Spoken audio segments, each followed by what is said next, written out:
নমামিশমিশান নির্বাণরূপম। আমাদের চারপাশে ছড়িয়ে ছিটিয়ে রয়েছে নানান জানা অজানা দেবদেবীর মন্দির। তার মধ্যে অনেক মন্দিরের কথা সোশ্যাল মিডিয়া না থাকলে হয়তো আমরা জানতেই পারতাম না। আজ এই ভিডিওর মাধ্যমে আমরা ঘুরে দেখব আমাদেরই শহর কলকাতার নিউ টাউনে গড়ে ওঠা তিনটে বড় বড় মন্দির। যে কোনো ছুটির দিনে একবেলার মধ্যেই আপনারা ঘুরে দেখতে পারবেন এই তিনটি মন্দির। এই ভিডিওর মাধ্যমে আমরা শেয়ার করব মন্দিরের সমস্ত ইনফরমেশন, যেরকম মন্দির কখন খোলা থাকে, মন্দিরে পুজো দেওয়ার কি ব্যবস্থা রয়েছে, কোন মন্দিরে ভোগ প্রসাদ দেওয়া হয় আর তার মূল্যই বা কী রয়েছে। তাই অবশ্যই ভিডিওটি স্কিপ না করে লাস্ট অবধি দেখবেন। ভালো লাগলে ও ইনফরমেটিভ লাগলে আমাদের YouTube channel the royal star Riders RSR subscribe করে আমাদের সাপোর্ট করবেন এবং পাশে থাকবেন।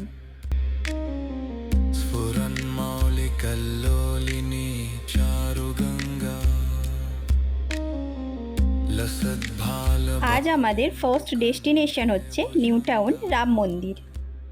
আপনারা শহরের যে কোনো প্রান্ত থেকে চলে আসুন ইকো পার্কের গেট নাম্বার 4-এ। গেট নাম্বার 4-এর ঠিক সামনে দিয়ে যে রাস্তাটা যাচ্ছে ওটা দিয়ে 1 কিলোমিটার মতো সামনে গেলেই পড়বে এই রাম মন্দির। এই রাস্তাটা আপনারা টোটোতে বা হেঁটেও চলে যেতে পারেন।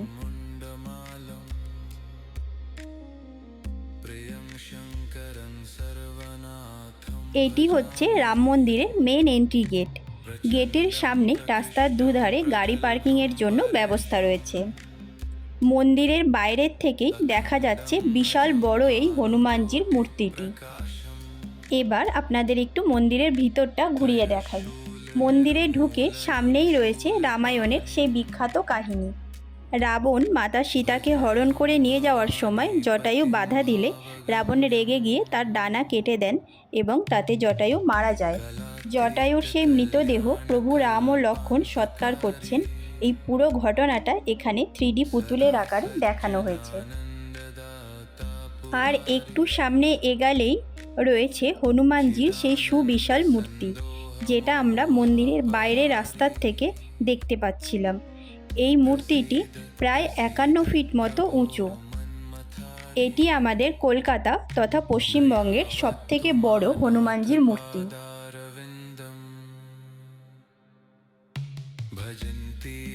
এই ঠিক অপোজিটেই রয়েছে সৎসঙ্গ ঘাটিকা, যেখানে সারাদিন বিভিন্ন ধর্মগ্রন্থ পাঠ করা হয় আর দিনে 2 বার এখানে প্রার্থনাও হয়।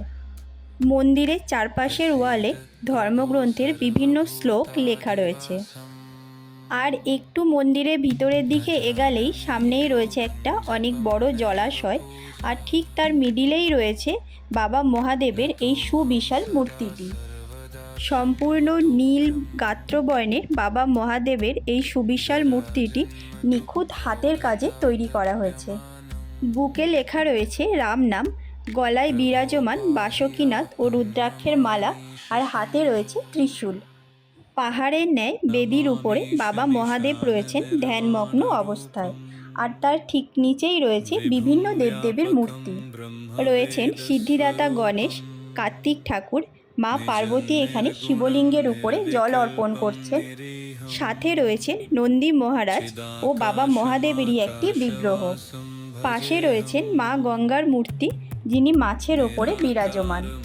বাবা মহাদেব যে পাহাড়ের ন্যায় বেদির উপরে বসে রয়েছেন, তার চারপাশে রয়েছে বেশ কিছু শিবলিঙ্গ, আর প্রত্যেকটা পাথরে লেখা রয়েছে রাম নাম। আর এই বেদিটি পরিক্রম করার জন্য একটা প্যাসেজও রাখা হয়েছে।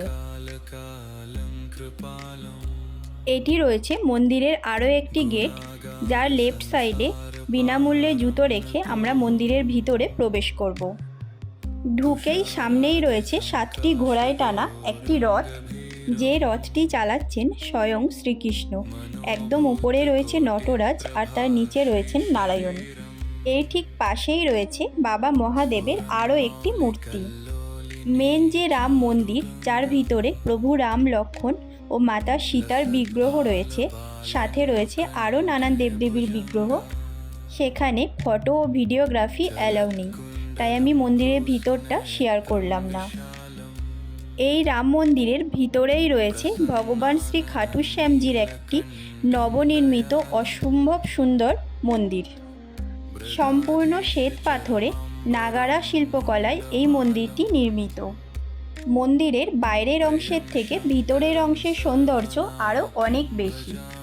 মন্দিরের ওয়ালে সূক্ষ্ম হাতের কাজে বিভিন্ন দেবদেবীর বিগ্রহ 3Dতে ড্র করা রয়েছে। কথিত আছে খাটু শ্যামজি হলেন কলিযুগের ভগবান। শ্রীকৃষ্ণের কাছে তিনি বর পেয়েছিলেন কলিযুগে তিনি শ্রীকৃষ্ণের নামে অর্থাৎ শ্যামজি নামে পুজো পাবেন। এই খাটু শ্যামজির মেন মন্দির রয়েছে রাজস্থানে, আর এই মন্দিরের যে মূর্তিটা আমরা দর্শন করলাম এটাও ওই মন্দির থেকেই এখানে আনা হয়েছে।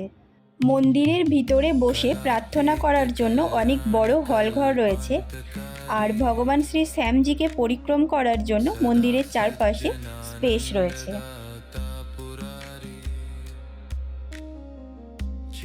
এই মন্দির প্রাঙ্গণেই রয়েছে আরও একটি সুবিশাল শ্রী বালাজি বাবসা মন্দির। এই বালাজি বাবসা ছিলেন বজরংবলীর এক অবতার। ওনাকে কেউ কেউ শ্রীকৃষ্ণের রূপে আর কেউ বা ভগবান বিষ্ণুর রূপে পুজো করেন, কিন্তু ভক্তরা বলেন এই বালাজি বাবসা মহাশয় হলেন কলিযুগে বজরংবলীর অবতার। মন্দিরের গর্ভগৃহে একদম মধ্যখানে রয়েছেন বালাজি বাবসা, আর তার ডান দিকে রয়েছেন পঞ্চমুখী হনুমানজির মূর্তি, আর বাঁ দিকে রয়েছে মা শেরওয়ারি। এই মূর্তির ডান দিকে রয়েছে একটি শিবলিঙ্গ ও নন্দী মহারাজ, আর এই শিবলিঙ্গে জল অর্পণ করে পুজো দেওয়ারও ব্যবস্থা রয়েছে। এছাড়াও এই মন্দির প্রাঙ্গণে আরও বিভিন্ন দেবদেবীর মন্দির ও মূর্তি রয়েছে। আপনাদের সাথে একটু মন্দিরের ভিজিটিং টাইমটা শেয়ার করে নিই। মন্দিরটি সকাল 6টা থেকে দুপুর 12টা ও বিকেল 3:30 থেকে রাত্রি 9টা অবধি সব দিন খোলা থাকে। দুপুরের টাইম মানে 12টার থেকে 3:30 অবধি মন্দিরের ভিতরে প্রবেশ করা গেলেও কোনো মূর্তি দর্শন বা পুজো দিতে পারবেন না। विभुं व्यापकं ब्रह्मवेदस्वरूपं निजं निर्गुणं निर्विकल्पं निरीहं चिदाकाशमाकाशवासं भजेऽहम्। মন্দিরের ভিতরে ও মেন এন্ট্রি গেটের বাইরে দুপাশে প্রচুর পুজোর ডালার দোকান রয়েছে। এখানে পুজো দেওয়ার জন্য ডালার দাম শুরু হচ্ছে 51 টাকা থেকে।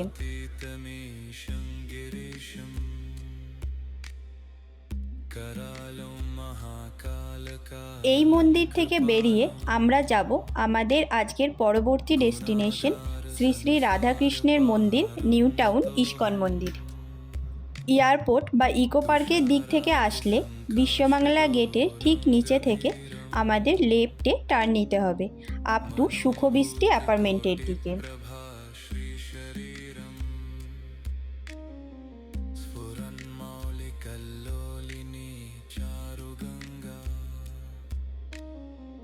আপনারা পাবলিক ট্রান্সপোর্টে আসলে নামতে হবে শাহপুরজি বাস স্ট্যান্ডে। বাস স্ট্যান্ডের অ্যাপেলো ফার্মেসির ঠিক পাশ দিয়ে যে রাস্তাটা ঢুকে গেছে ওটা দিয়ে 10 মিনিট মতো হাঁটলে সামনেই পড়বে আমাদের আজকের পরবর্তী ডেস্টিনেশন নিউ টাউন ইস্কন মন্দির। AC 12, KB 16, KB 12, 239, AC 47D এই বাসগুলো করে তোমরা শাহপুরজিতে আসতে পারবে। আমরা যেদিন গিয়েছিলাম তার পরের দিনে মন্দিরে একটি অনুষ্ঠান ছিল, তাই মন্দির চারিদিক খুব সুন্দরভাবে সাজানো হচ্ছে। এই মন্দিরটি কলকাতায় যতগুলি ইস্কন মন্দির রয়েছে তার মধ্যে সবথেকে বেশি এরিয়া নিয়ে তৈরি করা হয়েছে, তবে মন্দিরে কনস্ট্রাকশনের কাজ এখনও চলছে। মন্দিরের গর্ভগৃহে রয়েছেন শ্রী শ্রী গৌরনিতাইয়ের অপূর্ব সুন্দর সুসজ্জিত বিগ্রহ, আর তার ঠিক সামনেই বসে প্রার্থনা করার জন্য রয়েছে একটি অনেক বড় হলঘর, যেখানে ছেলেদের ও মেয়েদের আলাদা আলাদা পার্টে ভাগ করা রয়েছে। এই মন্দিরটি খোলা থাকে ভোর 4:30 থেকে সন্ধ্যা 8:30 অবধি, তবে আপনারা মূর্তি দর্শন করতে পারবেন ভোর 4:30 থেকে বেলা 11:30 এবং 12টার থেকে দুপুর 1টা, বিকেল 4টের থেকে সন্ধ্যে 6টা ও সন্ধ্যে 6:30 থেকে সন্ধ্যে 8:30 পর্যন্ত। এই মূর্তির ঠিক সামনেই রয়েছে প্রভুপাদজি যিনি হলেন এই ইন্টারন্যাশনাল সংস্থা ইস্কনের প্রতিষ্ঠাতা, ওনার একটি বিগ্রহ। সাধারণত সব ইস্কন মন্দিরেই আমরা ওনার বিগ্রহ দেখে থাকি। মন্দিরের ঠিক সামনেই রয়েছে মন্দির কর্তৃপক্ষের একটি পুজোর ডালার দোকান, যেখানে ডালার দাম শুরু হচ্ছে 101 টাকা থেকে। মন্দিরের ঠিক পেছনের দিকে রয়েছে একটি গোশালা। এখানে চাইলে আপনারা গোমাতাকে সেবাও করাতে পারেন একদিনের জন্য বা সারা লাইফের জন্য। আর এই গোশালার ঠিক মিডলেই একটা কাউন্টার রয়েছে, যেখান থেকে অর্গানিক দুধ, ঘি, পনির এগুলো পারচেস করতে পারবেন। এই মন্দিরে সকাল, দুপুর এবং রাত্রে ভোগ প্রসাদের ব্যবস্থা রয়েছে। আমরা এসেছিলাম বিকেলের দিকে, তাই আমাদের প্রসাদ হিসাবে বিনামূল্যে খিচুড়ি ভোগ দেওয়া হয়েছিল। ব্রেকফাস্ট ও ডিনারের কুপন মূল্য রয়েছে 40 টাকা ও লাঞ্চের কুপন মূল্য রয়েছে 60 টাকা। আর এই কুপন আগের দিন ফোন করে বুক করতে হবে। এছাড়া এই মন্দিরের নিজস্ব একটা গেস্ট হাউস রয়েছে, যেখানে রুম রেন্ট 1500 থেকে 3500-এর মধ্যে রয়েছে। এছাড়া এই মন্দিরে আপনারা আরও বিভিন্ন ধরনের পূজাপাঠ, যেরকম অন্নপ্রাশন, কোনো শ্রাদ্ধা অনুষ্ঠান, গৃহপ্রবেশ এগুলিও করতে পারবেন। সেক্ষেত্রে আপনাদের আগের থেকে মন্দির কর্তৃপক্ষের সাথে কথা বলে সব কিছু ফাইনালাইজড করে রাখতে হবে। আমাদের পরবর্তী ডেস্টিনেশন কলকাতার সবথেকে বড় জগন্নাথ মন্দির, যেটি রয়েছে এই নিউ টাউনেরই অ্যাকশন এরিয়া 3-তে। কারিগরি ভবনে নেমে ভবনের ঠিক পাশের রাস্তা দিয়ে 5 মিনিট মতো হাঁটলেই সামনেই পড়বে এই সুবিশাল প্রভু জগন্নাথ দেবের মন্দির, নিউ টাউন জগন্নাথ মন্দির। এই মন্দিরটি প্রায় 65 মিটার উঁচু। কলকাতার সমস্ত জগন্নাথ মন্দিরের মধ্যে সবথেকে বেশি হাইট রয়েছে এই মন্দিরের। অন্যান্য মন্দিরের মতো এখানেও মন্দিরের চূড়ায় ধ্বজা ও চক্র রয়েছে। সকাল 6টার থেকে দুপুর 1টা, বিকেল 4টের থেকে রাত্রি 9টা অবধি মন্দির খোলা থাকে। মন্দিরের ঠিক মিডিলে প্রবেশদ্বারের উপরেই রয়েছে সমুদ্র মন্থনের সেই দৃশ্য। আর তার ঠিক উপরেই প্রভু জগন্নাথ দেব কৃষ্ণের ন্যায় বাঁশি বাজাচ্ছেন। প্রবেশ পথের দুই পাশে রয়েছে দুটো বড় বড় সিংহের মূর্তি।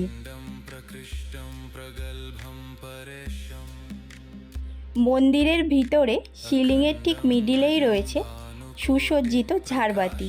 আর তার ঠিক নিচেই রয়েছে প্রভু জগন্নাথ দেব, বলরাম এবং মাতা সুভদ্রা বিগ্রহ। এই মন্দিরে প্রত্যেকটা বিগ্রহ পুরীর থেকে আনা নিম কাঠ দিয়ে বানানো হয়েছে।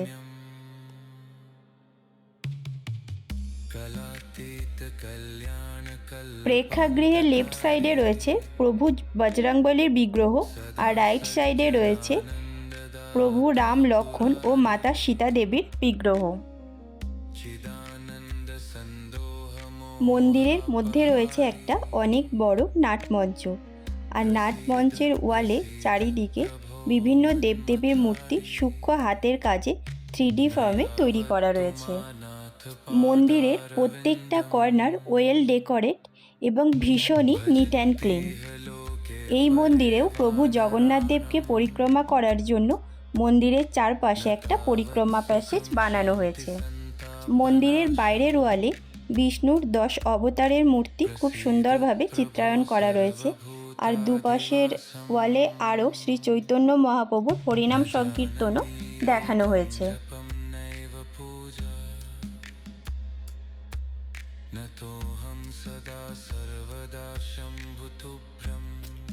পুরীর জগন্নাথ মন্দিরের মতো ইভেন অন্যান্য সব জগন্নাথ মন্দিরের মতনই এই মন্দিরেরও ঠিক সামনেই রয়েছে সৌরস্তম্ভ বা শান পিলার। এই প্রত্যেকটা মন্দিরের আলাদা আলাদা ডিটেলস ভিডিও আছে আমাদের এই ইউটিউব চ্যানেলে। প্রত্যেকটা ভিডিওর লিংক আমি ডেসক্রিপশনে দিয়ে দেব।